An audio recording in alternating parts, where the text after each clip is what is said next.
Good afternoon, everybody. Welcome to another lockdown lesson. I'm here today with the lovely Dawn. Hi, Dawn. Hi.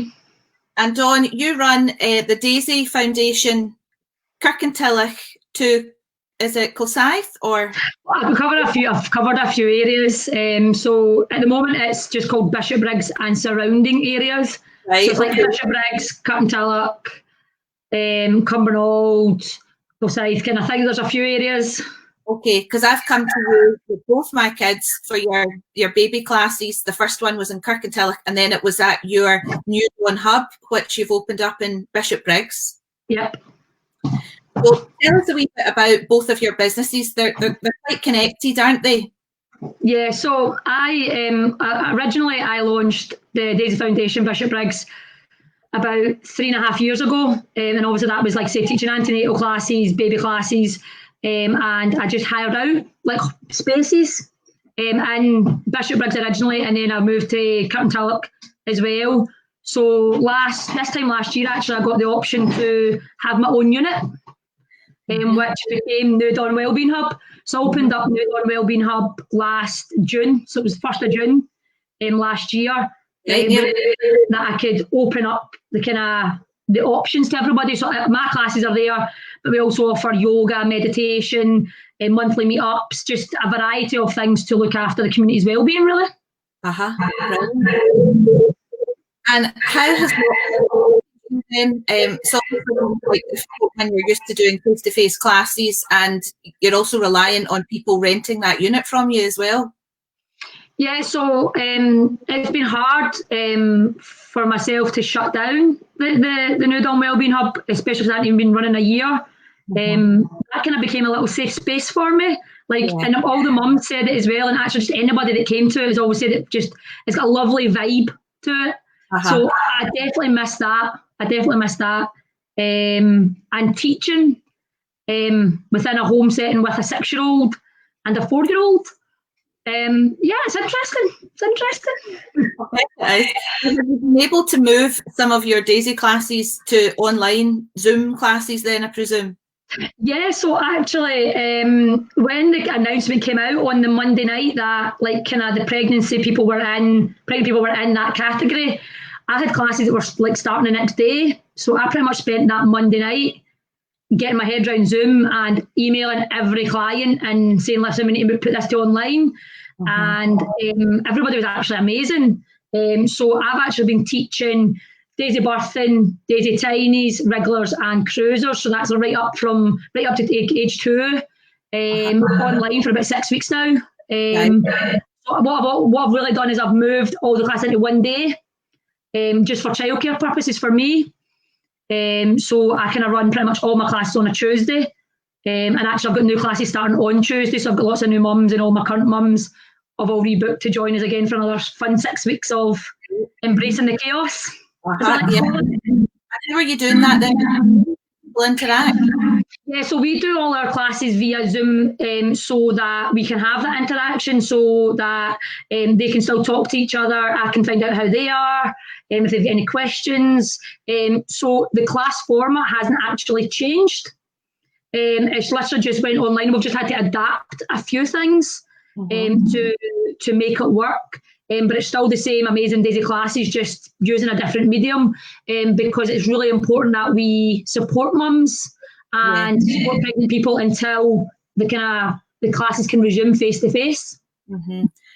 It's quite an isolating time having a new baby as it is, without having a new baby in lockdown, where you don't even really have the practical support of your family, because I know most people, if they're lucky enough to have their mum's around helping them, or aunts and uncles, and it's a real kind of family occasion. So people, I would imagine, are really needing that sort of contact. Yeah, and that's why for us it's not just about the class. So I mean, yourself, Fiona, will know from attending the classes that the class was obviously just a kind of part of it. We've always had WhatsApp groups. You've met friends at classes, and we've also got the private Facebook group. Because we've went online, I've kind of developed that a wee bit more now. So for every kind of baby class I start, I'll create a WhatsApp group of everybody that's in that baby class. so that they can connect with each other, with the people that are in their class, as well as all the kind of friendships that they have made kind of all along their journey as well, because that is key. Support is key for me. So I come on to every mum's going to be the same as me, but both of mine are 1's 3 and 1's 1, my children, and it's very hard keeping them entertained in the house. I also have a lot of guilt because I think that whatever it is I'm doing isn't working, because, you know, the behaviour is not as good as when they were at nursery and things like that. So you're going to save the day and give us 5 or 6 practical tips and things we can do in the house with our kids that's going to keep them happy, tire them out, and stimulate their minds as well. So I'm really looking forward to this, Dawn. No pressure. So before I give my kind of top tips, I do want to make it really clear that by no means, if you don't do these, are you failing in any way at being a parent. Like I say, I've got a 6-year-old and a 4-year-old, and it is tough at this point in a pandemic. If you are getting them fed, if you're keeping them alive, if you're getting to the end of the day, that is a win in my book a lot of the times. This is just extras for you to try and do. It's obviously things just to break up your day and have a little bit of fun with them if you can. So the first one, Sorry, Dawn, carry on. My first top tip would be to make a wee sensory bottle with them. So I've actually got one that I made. So this is literally just a water bottle, and it's filled with pom-poms, rice, pasta. So literally all you do is get the bottle, tear all the stuff off the outside, put whatever you want in it, put glitter, you can do these with water as well. And then all you do is just put a bit of glue around the top of the lid and put the lid on, and that secures it. Ah, right, okay, yeah. The great thing about these is they can be used for multi-ages. So these ones are great for babies because they're noisy. So they're really good for their visual tracking. So you can also move the bottle about and babies can visually track it. For toddlers, they just like making noise. So it's just for toddlers to make noise with. So you could then get your 2 kids involved. If you've got kids that are maybe close in age range like myself and yourself, Fiona, you can have the toddler moving the bottle about with the noise and getting the baby to track it and just having a little bit of fun. You can do all sorts with the sensory bottle, and it's so easy. Like I say, this is just a water bottle filled with stuff I had in the house. Yeah. And I suppose fill it after something like that, you can pop some of those in as well, and that keeps them really busy. The glue is key though, because I was kind of thinking to myself, well, that would just baby to have it in her mouth, it would just be everywhere. Glue the lid on. Always just glue the top of it, and because that's like I say, this one doesn't open because I've obviously glued it shut. And so gluing the top is key, especially if it's for babies. And to be honest, I would do the same for toddlers because they'll just open up and pour it all over your floor. Yeah, no, I think because a lot of the problem with some of the things that people suggest you to do, they're really messy, and I think a lot of us are struggling with the kids being in all the time in the house, and we're constantly cleaning, and the last thing to do is an activity that maybe they only spend 10 or 15 minutes on, yet you take, you know, half an hour to clean up the disaster area. You could make that as clean an exercise as you wanted, depending on what you're willing to put in it, I suppose. Yeah, and that's the thing as well. If it is really one of those things that maybe babies are too young or they're not wanting to make it, you can make it, and then they have that sensory bottle to play with anyway, and it's there and they last for so long. The good thing about this one's like a noisy one. You can also do sensory bottles with water as well. So what you do is you put like a water and you put like glitter glue in it, and you can put some actual glitter in it, and actually then that's less noisy, but it's more about kind of letting them see the movement. So it can be done in 2 ways, and like I say, they're really cheap to do because everybody's got bottles lying about everywhere. So they're great to do, and just use stuff that's in your house. Don't feel the need to go out and buy stuff. Yeah, no, that's fantastic, Dawn. Okay, great. So the second one is to create your own band. So this one's a really, really easy one. It's literally a case of going into your kitchen, finding pots, pans, wooden spoons, big metal spoons if you want, and just encouraging them to have a wee drum kit.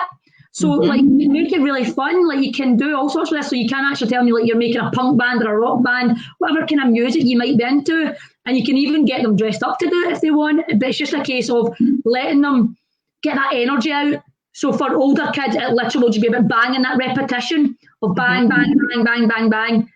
For babies, it's about exploring it as well. So they realising that if they maybe put their wooden spoon on a big pot, it makes a different noise to if they put it on a little pot. Yeah. So it's about all the different sizes. Pots and pans will make different noises. So that will really help their development, as well as it's just a lot of fun. Not going to lie, it might not be as fun for the parents. After 10 minutes of pots and pans, you might end up with a sore head, but it's something to pass the day again with. And to be honest, the joy you'll see in babies' faces and your kids' faces when you do this will be fun as well. Yeah, and I mean, I hope that maybe if an opportunity to actually hold the noise, that maybe they're less likely to just do it randomly throughout the day, you know, maybe. Yeah. But they say if you give them like 10 minutes of kind of structured, like keeping an eye, not so much keeping an eye, but if you do something structured and you give them your full focus and you say, like, you can make as much noise as you want, do whatever, let's just have a lot of fun, then they might then actually calm down instead of maybe going for an hour going, mummy, mummy, mummy, mummy, let's do this, let's do this. Yeah, yeah. And they're getting more attention as well. Exactly. The great thing about this one as well, though, is if you've got even older kids, you can get them involved as well. You can have any older kids kidding on there playing the air guitar and all sorts. So it doesn't even have to be about noise. You can get them playing the air guitar, kidding on there playing the piano. You can really actually ramp up depending on the age of the kids as well. The great thing about things like these are you can use these from when they're babies right through to whenever your kids are still willing to play with you. Yeah, maybe older ones can just use their imagination. Exactly, and that's the thing. It is about using your imagination at that point as well. So, kind of with both of those tips, so with your sensory bottle and your rock band, kind of if you're creating that rock band or pop band, what you can then actually do with them, which I think is a great thing to do, and it's again about expelling that little bit of energy, is have your own little dance party. So you can go all out and say, right, we're going to have like a dance party at such and such o'clock. Let's get dressed up for it. So you can have the whole family dressing up, or even just the kids dressing up. For like my daughter, she will gladly dress up as Elsa or Anna at like 8 a.m. in the morning. She'll just dress up anytime. They can dress up. You can make it fun. So you can be using these sensory bottles. So they can be jumping about, making noise, put music on in your TV, just dance about, have some fun. You can even bring some party games into it. So like in our older classes for cruisers, we start to focus a lot on kind of like naming parts of the body. So we do a lot of like head, shoulders, knees and toes. So you can literally be playing like head, shoulders, knees and toes with them. Or I don't know if anybody would have, if you've seen the new Hotel Transylvania. Oh no, I haven't yet. No. My kids watched that a couple of weeks ago, and see, because of it, they know what the Macarena is. Like, I'm like, how do you know what the Macarena is? Like, that's an old song, but they now know what the Macarena is. So depending on what age your kids are, you can have them doing all the dances you like to do as well. Yeah, brilliant. Using all that to have fun. Super. I'm going to say hello to a couple of people that are watching, Dawn. We've got Nicola, Karen and James. Hi everybody, thanks for your comments. They're all saying ideas, great fun. It's all about the fun, especially when you've got kids, because my phrase of the pandemic has been embrace the chaos. And that literally is what it's all about. It's not about having this perfect little life of like having timetables and things like that, because it's too overwhelming for me. If it works for you, that is great. Yeah. But for me, it has actually just about been taking each day at a time, finding what I've got in the house that works, and doing little kind of stuff with the kids, because they're frustrated and they want out. But I want to talk about more indoor tips today because of the situation I'm in. So like, we don't have a garden. At the moment, we've got a communal garden, which is hard to get out in. So we are stuck in a lot more indoors than the most, especially in this lovely weather. So it's trying to do stuff if you are in that situation. Yeah. And that's how I would come up with these tips. No, that's brilliant. There's loads of people in that situation where, you know, they just can't get out. And I was talking to a friend who's, she lives in Spain, and that their kids were just allowed out on Monday. Their lockdown meant that the children weren't allowed out at all, even for an exercise. So, you know, it's so hard for everybody just now. We've just got to do what we've got and work with. So these are fantastic ideas. I think we're on to number 3, are we? Yeah, so tip 3 is make use of your recycling. So Now, I've that's seen a lots good of, one. I've got yeah, I've loads seen lots of different ones online, of- but it just depends on what your recycling looks like, I suppose. Yeah, a big pile. Yeah, it depends on what your recycling looks like. I mean, I've seen all sorts online about like making pigs and all sorts with your your milk cartons. Yeah. For me, I was more thinking ideas of using it for using your cardboard. Mm-hmm. So far this kind of lockdown, I have done a few things with cardboard. I think on like day 3, I made a car for the kids using a cardboard box, and it Right. literally was just a case of like just using the cardboard box and just letting them draw on it and writing taxi across it and putting a kid on door out. Yeah. But they had great fun with it, and I just called it Logan and Casey's Taxi. Yeah. Yeah. That sounds good. And I'm going to do that one. I They think that'll literally go. just went about. They literally just went about the house playing with it. There are a few others. So the one other thing that I didn't do, their dad did do, and it took a lot of time, is he built them an igloo using cardboard. Oh my goodness. And don't wrong, it is fab looking. Uh-huh. That was a wee bit more time consuming. But the great thing about it is because we used cardboard, Mm-hmm. what I then did yesterday is let them paint it, Right. Okay. which was fun for them. Uh-huh. Let's go back to what you said, Fiona. Is if it's like 10 minutes of fun for them, yeah, it was like 40 minutes of cleaning up for me. They put paint everywhere, but the igloo looks nice, so we'll give them it. A photo Yeah. in the comments, Dawn. I do. So I've got a photo of the car and I've got a photo of the igloo. So Yeah. I can put the wee links up for you. The other couple of things that are easier would be things like even just using cardboard and tracing the baby's hands or the kids' hands and letting them either paint their nails, or they can actually just start drawing wee figures on, like wee kind of symbols on the hands, depending on the age of babies, of course, as well. If it's like little babies, as again, you could even just draw around their hands and actually get like little keepsakes of their handprints without the paint. Yeah. Which, because that can be quite. That's a lovely idea. Well, I like the prints. I do a lot of the prints, but I'm just thinking with paint, it can be interesting. So actually, just even tracing their hands, you can do that for everybody. You can do that for your whole family. Just trace your hands and then just stick them all together. Yeah, and that's your kind of like a wee keepsake of what size their hands are. Yeah. And I think grandparents would love that, wouldn't they?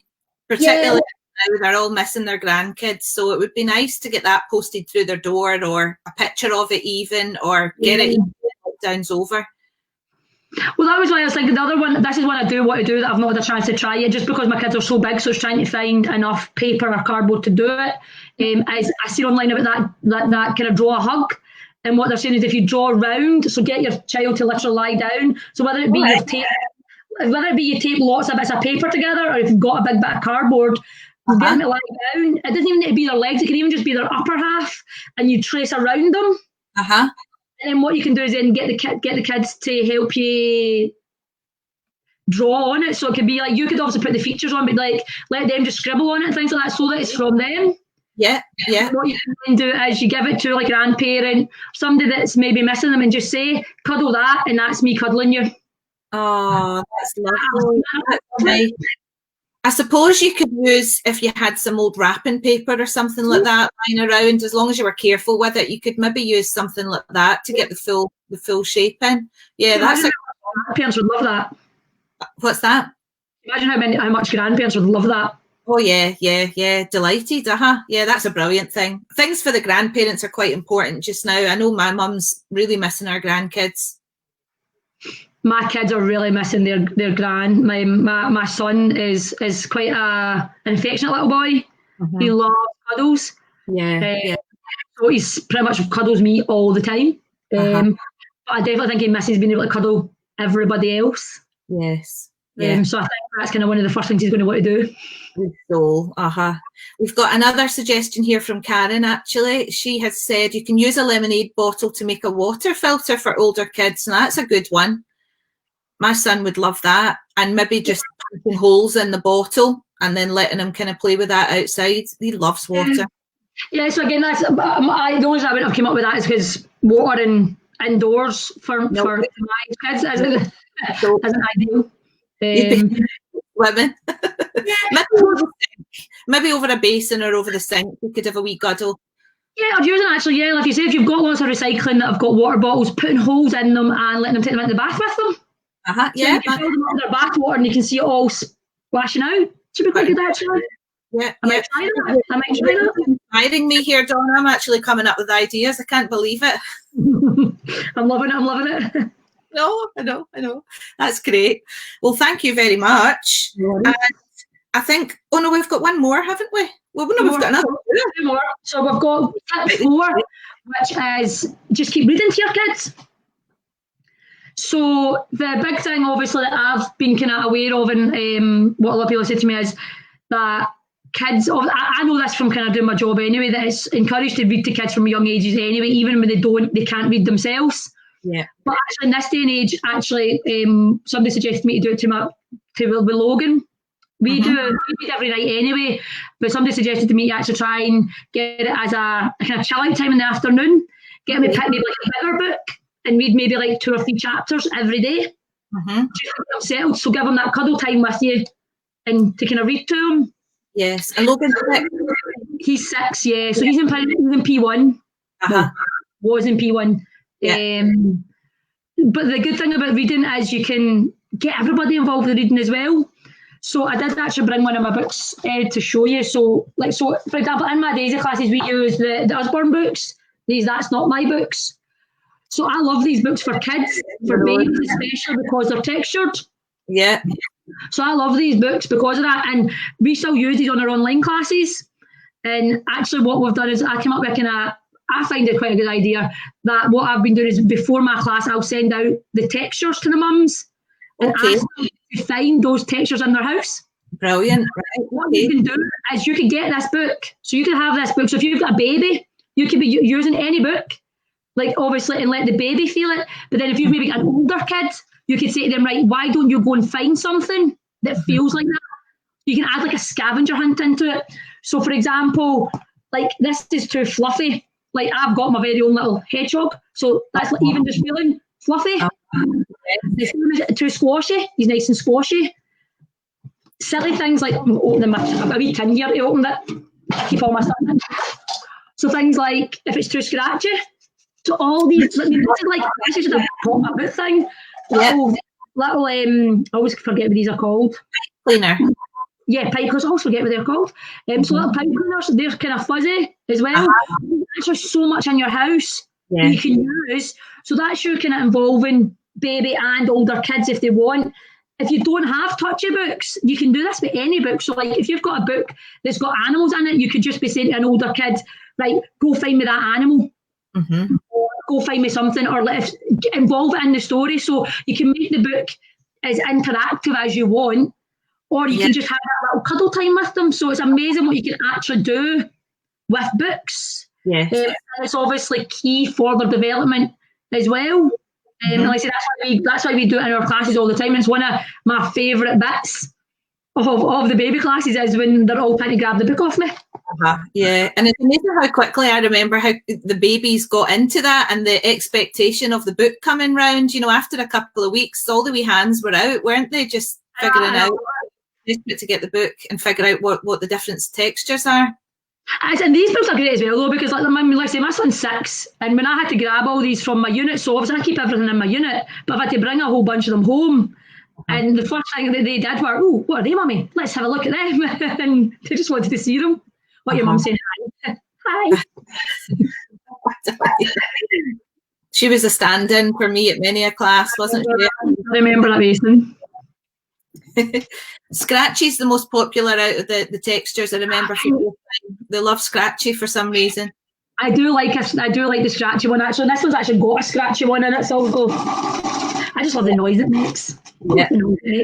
Velcro or anything kind of gives the same effect. Exactly. There's so much, and the great thing about it is what I've been doing with my parents is just encouraging them to use household items. So like I've been saying to them, listen, this is a book. Do not worry if you don't have the book. I'm going to I put the book up like that and let them see it. And just concentrate on finding whatever you've got in your house. And see some of the things that some of the parents have used have been brilliant. There's just so many different things. Like you can use pots for like shiny. You can use bedding for like 3 and 4 different kind of textures, like fluffy, furry, soft. It's amazing what you can find in your house. And that's what it's all about. This for me is about finding what's in your house. Yeah, that's brilliant. Fantastic tips. Have we got another one? One more. So this one just kind of ties them all in, to be honest. So my last tip, and I think probably the most important one, is don't be scared to involve all aged kids. Sorry. Yeah, thank you. Yeah. So what I've been kind of saying throughout this entire part is age gaps obviously can be hard, regardless of whether it's 4 years, 5 years, or for me it's 21 months.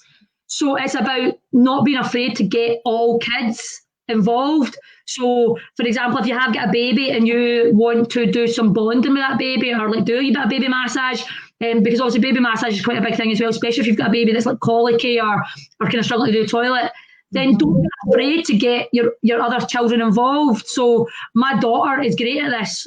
She is like a mini Daisy teacher, I won't lie. So what I tend to do with her is I'll just give her a baby. And she'll do what I do. When I'm demonstrating to like my classes. So you can do the same if you've got a young baby and you want to do a wee bit of massage or anything on them. Get one of your kids. It doesn't obviously, they don't have to be a girl, it can be a boy as well. Get them to get a teddy bear, a dolly, anything, and get them to practice on them and get them to be your own little wee mummy or daddy.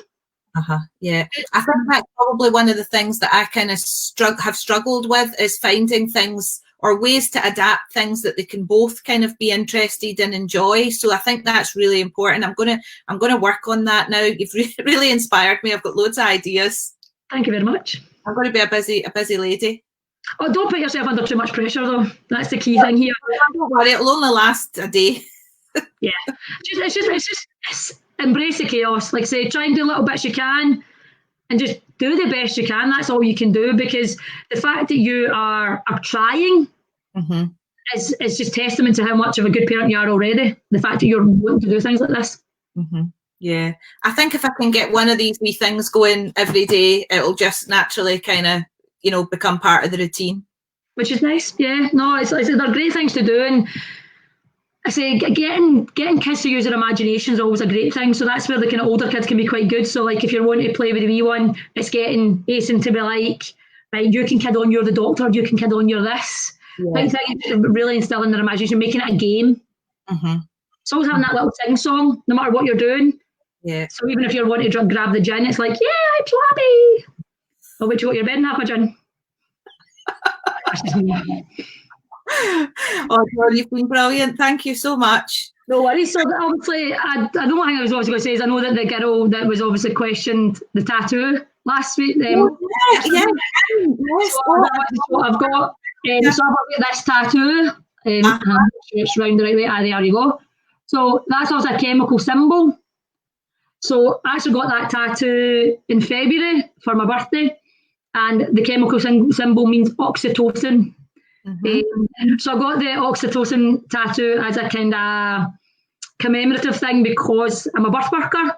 So because I deal with all things birth and baby, and oxytocin is a big chemical symbol when it comes to that. So it's obviously the chemicals, it's the hormone that helps birth your baby. It's the hormone that helps you bond with your baby in a way as well. And it's that hormone literally you get when when you love anybody. So I love it. I've just not had enough chance to show it off yet. And is that's something else you're working on just now, isn't it? The sort of range of services that you're offering for mums.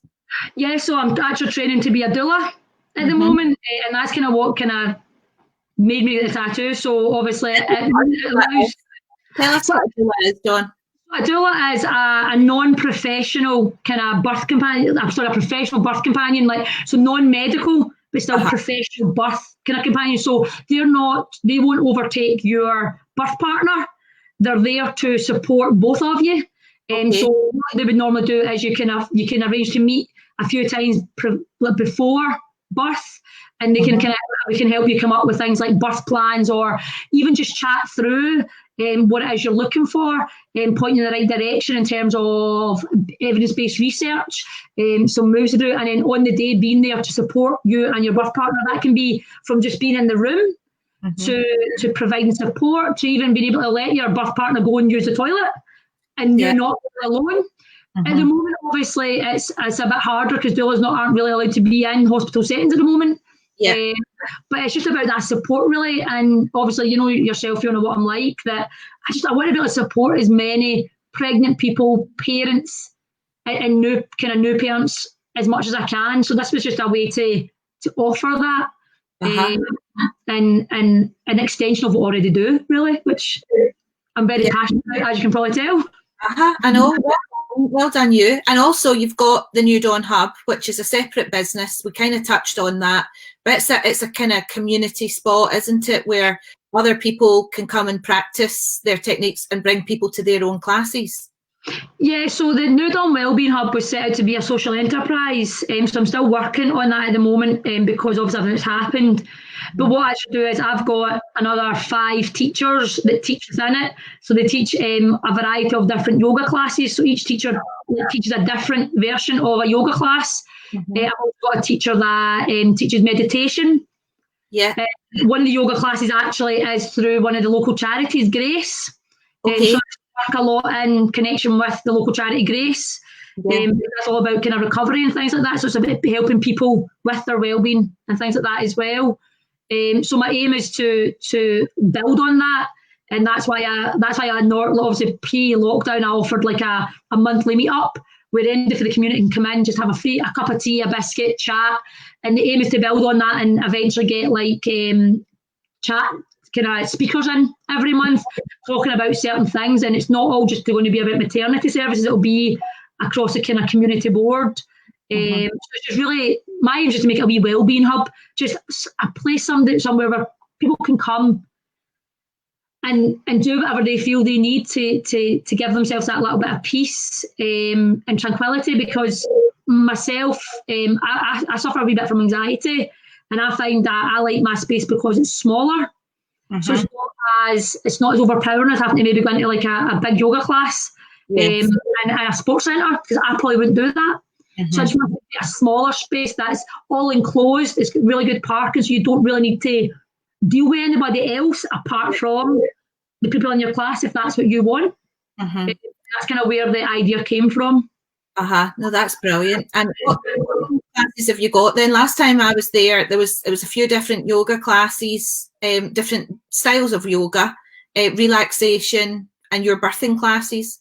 Yeah, so I've got my birthing classes, my parent workshops, my baby classes. We've got yoga flow, we've got meditation, Kundalini yoga, forest yoga, yin and yang yoga. There's a variety of different yoga classes.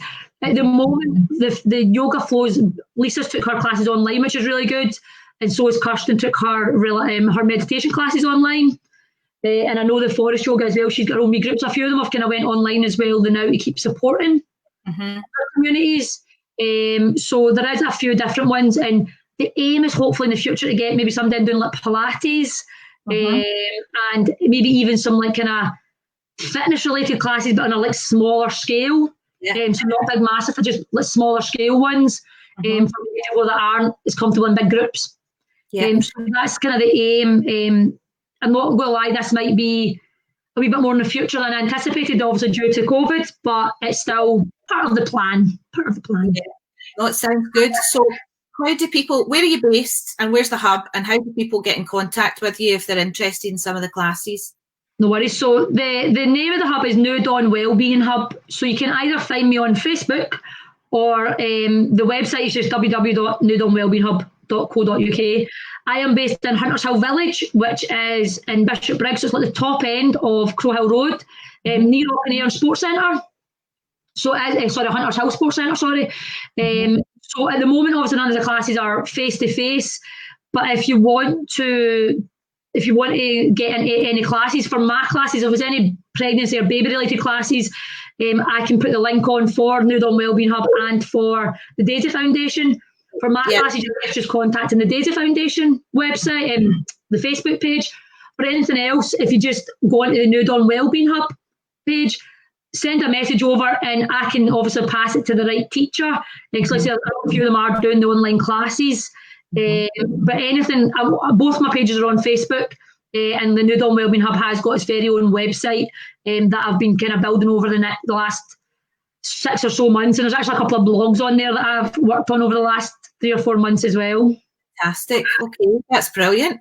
Well, you're in the middle of a house move, Dawn, so good luck with that. You're moving up to Norton Campsie where I am, so it'll be nice to have you as a neighbour. Thank you. And thanks again for all those tips. They've been absolutely amazing. I'm delighted with them. I hope everyone who's watching is as well. And if you've enjoyed the video, which I hope you have, please share people to thank Dawn for her time and head over to her page and give her a like. You've been brilliant, Dawn. Thanks so much. Thanks for having me. Bye. Thanks. Take care. Bye. Bye.